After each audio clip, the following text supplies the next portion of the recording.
கடைசியாக இப்போ கற்றுன்னு கத்தி பார்த்துட்டு சாப வர்ற கண்டிஷனுக்கு வந்துட்டாரா?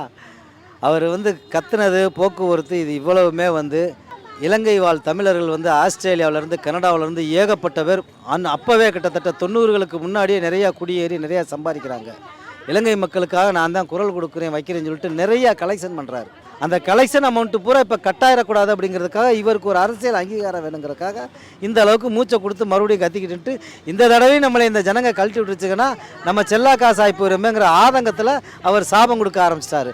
பரவாயில்ல, அவர் சாபம் வந்து நிறைவேற போகிறது கிடையாது. பத்தினி சாபமே இன்றைக்கி பழிக்காமல் போய்கிட்டு இருக்குது.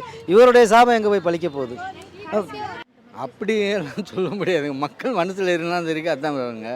ஆனால் தமிழ்நாட்டில் வந்து திராவிட கட்சி தவிர வரதுக்கு இனிமேல் வரதுக்கு சான்ஸ் இல்லை.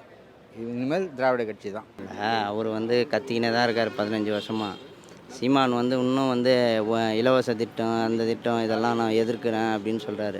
ஆனால் வந்து மக்களுக்கு என்ன செய்வார்னா இந்த வாழையிலேருந்து நார் இதெல்லாம் நடந்துட்டு தானேங்க இருக்குது. இப்போ வாழையிலேருந்து இலை வரலையா, இப்போ இவரை புதுசாக கண்டுபிடிச்சிருக்காரா, அதெல்லாம் ஒன்றும் அந்த மாதிரிலாம் சீமான்லாம் ஆட்சிக்கு வர மாட்டாங்க. அதாவது இப்போ சீமான் சொல்கிறாருன்னா சீமான் வந்து அவர் பேசினார் தான் சீமான் ஏதாவது ஒன்று சொல்லினே தானே இருக்கணும். சீமா அப்போ தான் சீமான்ற ஒரு ஆள் இருக்கிறான் அப்படின்னு சொல்லிட்டு இருப்பாங்க. வேறு ஒன்றும் இல்லை. அவன் வந்து 2 இடத்துல நிற்கிறான், அது அவன் விருப்பம். நீ இல்லை, ஜனநாயகத்தை விரோதம் தான். அதுக்கு என்ன பண்ண முடியும்? இங்கே தோற்றா அங்கே ஜெயிக்கலாம், அங்கே தோக்கலாம் ஜெயிக்கலாம், ஏதாவது ஒரு ஜெயிச்சு தான் ஆகணும். அதனால தான் அவன் 2 இடத்துல நிற்கிறான்.